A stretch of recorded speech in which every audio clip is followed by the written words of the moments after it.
They called me a gold digger, an opportunist. They said I'd never be good enough for their precious son, that I was corrupting their family legacy. For 10 years, every holiday, every birthday, was a master class in subtle cruelty and open disdain. I shrunk myself to fit into the tiny, hateful box they built for me. But the moment I stopped trying to earn their love, the moment I built something they could never take away, was the moment the balance of power shifted forever. My name is Anya, and this is how the trash took itself out and built a palace from the scraps. Hello. Welcome to Hurt Stories. I met Michael in graduate school. He was brilliant, kind, and carried himself with a quiet confidence I found magnetic. I was Anya Petrova, first generation, my parents having emigrated with 2 suitcases and a dream. I worked 3 jobs to pay for my MBA. Michael came from the Thatcher family, old money, old manners, old, towering houses that felt more like museums than homes.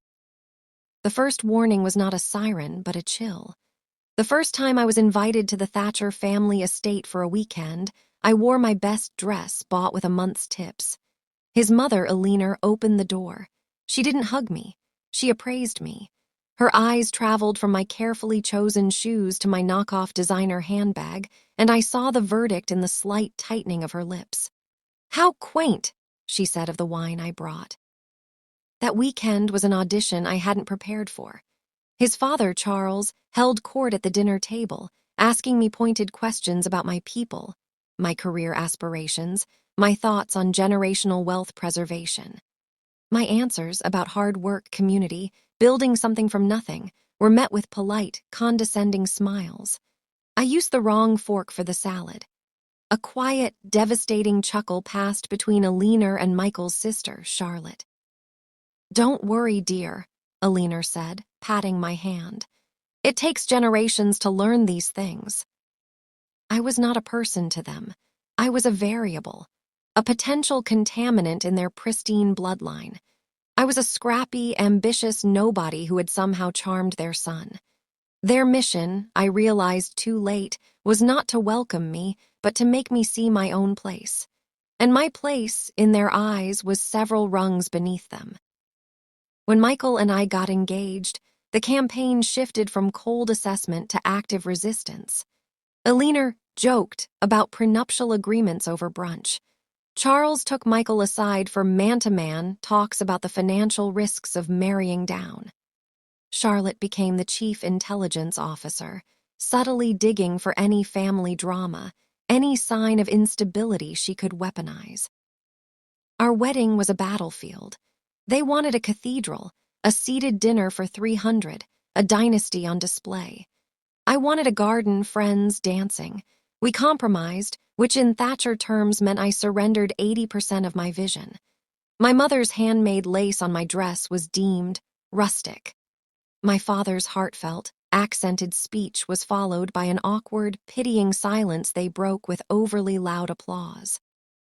The real war, however, began in the trenches of everyday life. It was the well-meaning advice that was always a critique. On buying our first home, "Oh, this neighborhood is up and coming. How brave of you, Anya." Translation, "It's beneath us." On my career in sustainable tech, "How noble to have a little project."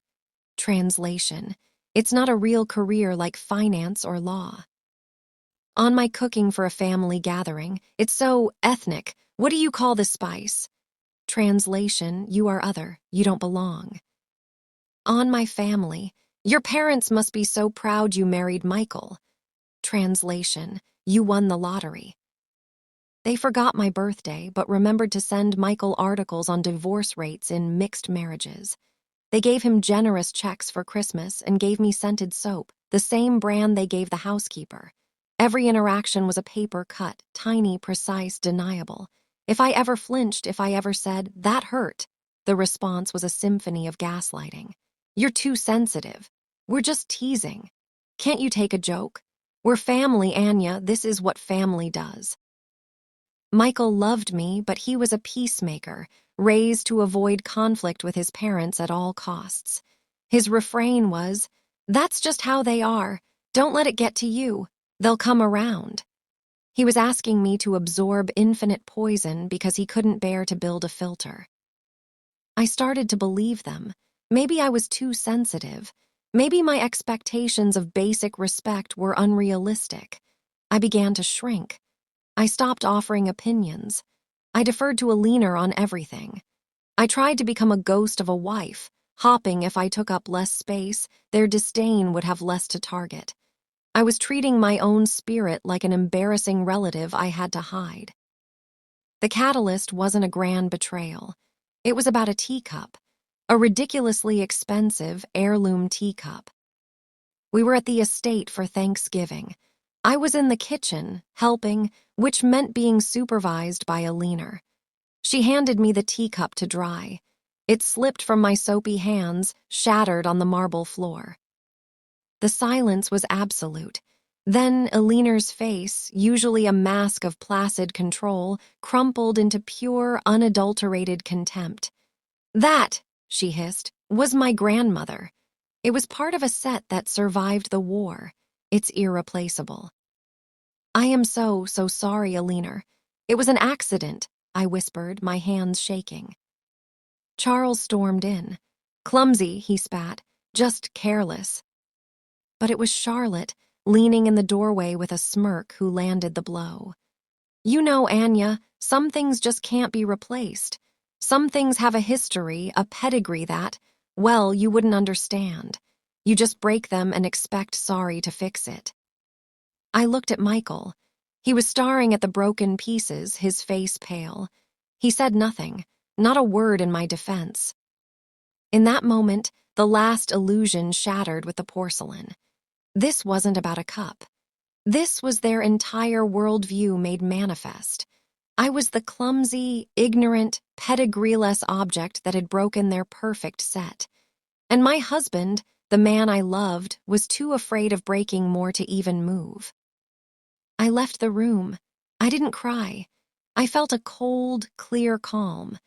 I had spent a decade apologizing for my existence, for my background, for the space I took up in their son's life. I had bent over backwards to show them I was worthy of a family that was, at its core, unworthy of me. That night I told Michael, we are leaving. Now. And we are not coming back until you can look me in the eye and tell me you will put our marriage and my dignity above your fear of your parents. The car ride home was silent, but it was the beginning of the end of the war, because I had finally declared my own sovereignty. I didn't give Michael an ultimatum about his family. I gave one to myself. I will no longer participate in my own degradation. I initiated what I now call the strategic withdrawal. I stopped attending Sunday dinners. I stopped answering Eleanor's thinly veiled critical texts. I stopped sending birthday gifts with heartfelt notes. I became a polite, impenetrable fortress. When they visited, I was cordial and busy. I had work calls. I had commitments. I removed my emotional energy, the very resource they'd been feeding on for years. The backlash was immediate and furious. I was dividing the family. I was being dramatic. I was turning Michael against them. Eleanor's messages turned from passive-aggressive to actively aggressive. A good wife fosters family unity. I pray you find peace, Anya. Your anger is so unhealthy. This was the hardest part. The conditioning screamed at me to fix it, to smooth it over, to be the bigger person.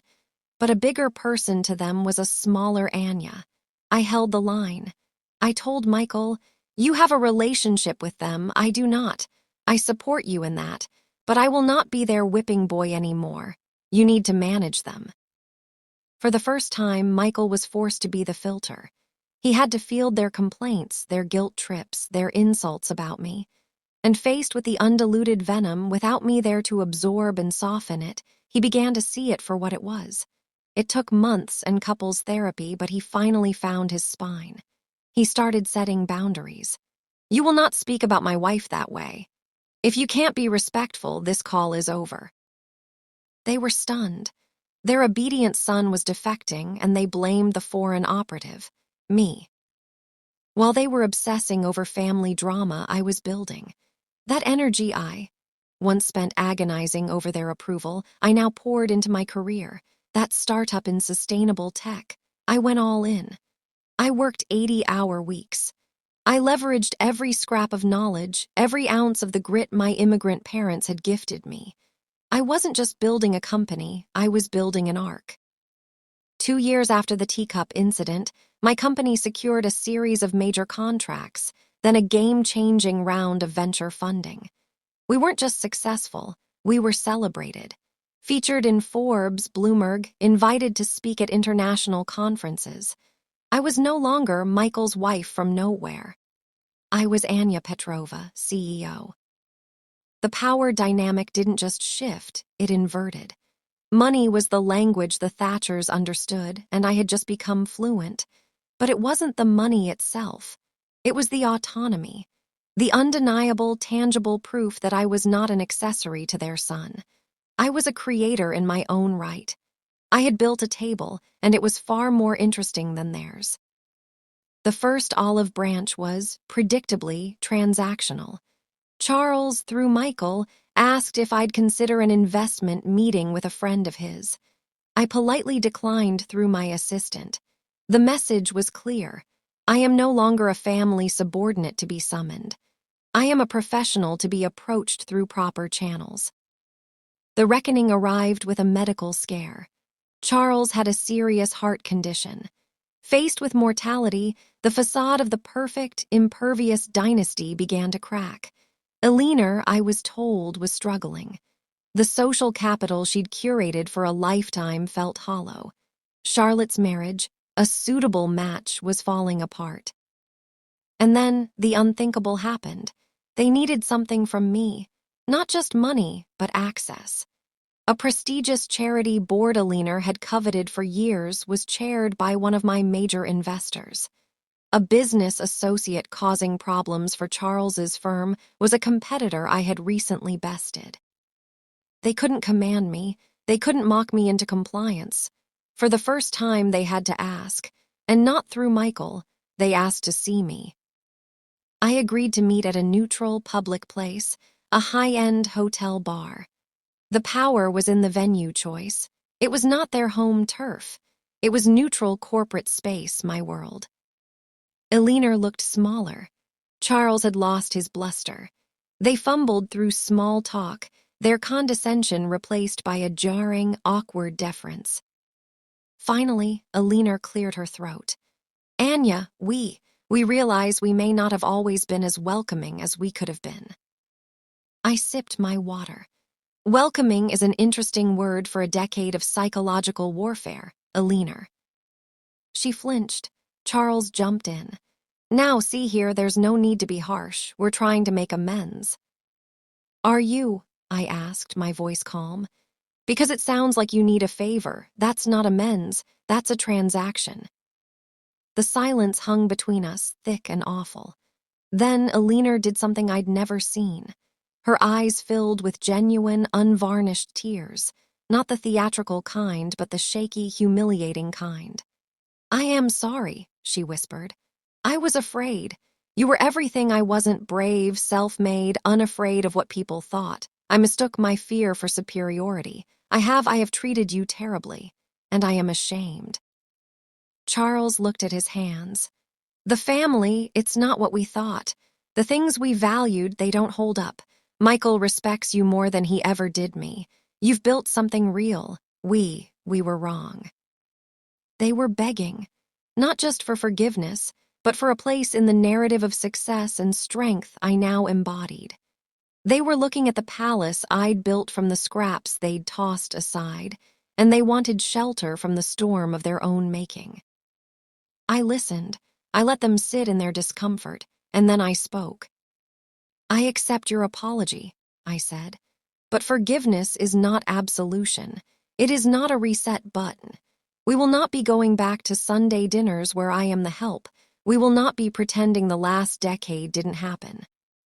I laid out my terms, the new foundation. 1. Respect is the minimum. Any derogatory comment, any backhanded compliment, and I walk. 2. My family is off limits. Their history, their culture is not a topic for discussion. 3. My relationship with Michael is sovereign. You do not comment on it, advise on it, or interfere. 4. If you want a relationship with me, it will be built on present moments, not past pedigree. We can have lunch. We can talk about books, the world, even business. But we will not perform a family intimacy we do not have. It was a treaty, not a surrender. I was not rejoining their world. I was allowing them limited, supervised visitation into mine. This ordeal taught me brutal, beautiful lessons about power and self-worth. The currency of cruelty is attention. When you stop reacting, when you withdraw the payoff of your pain, their power evaporates. They need an audience. Stop performing. That's just how they are, is the battle cry of the enabling coward. It is not a reason to endure abuse. It is a reason to build stronger boundaries. You cannot earn love from people who believe love is a commodity they bestow upon the worthy. Their love was always conditional on my erasure. Real love doesn't require you to disappear. The best revenge is not hatred. It's absolute, unassailable success. Build something so magnificent that the view from it makes their pettiness look microscopic. Let their mockery become the fuel for your furnace. Forgiveness is a power move, not a weakness. It is saying, what you did no longer holds power over me. But it must be on your terms, from a position of strength, not from a place of resumed submission. Your worth is not a family heirloom they get to appraise. It is an innate, unbreakable fact. You were born with it. No one can diminish it unless you hand them the tools and agree to play small. Do we have a hallmark relationship now? No, it's civil. It's occasionally even warm in a distant way. They respect the boundaries because they have no choice. The power is no longer in their name or their china cabinet. It's in my integrity and my unshakable peace. Michael and I are stronger. He had to wake up and it nearly broke us, but he chose us. He sees his parents clearly now, with love but without illusion. To anyone trapped in the subtle, soul-crushing dynamic of never being enough, stop trying to prove your worth to people who have a vested interest in you feeling worthless. Your mission is not to win them over. Your mission is to build a life so full of purpose and joy that their opinion becomes irrelevant background noise. They treated me like trash, but trash is just discarded material waiting for the right vision. So I gathered every insult, every slight, every ounce of their doubt, and I used it as compost. I planted my own seeds in it.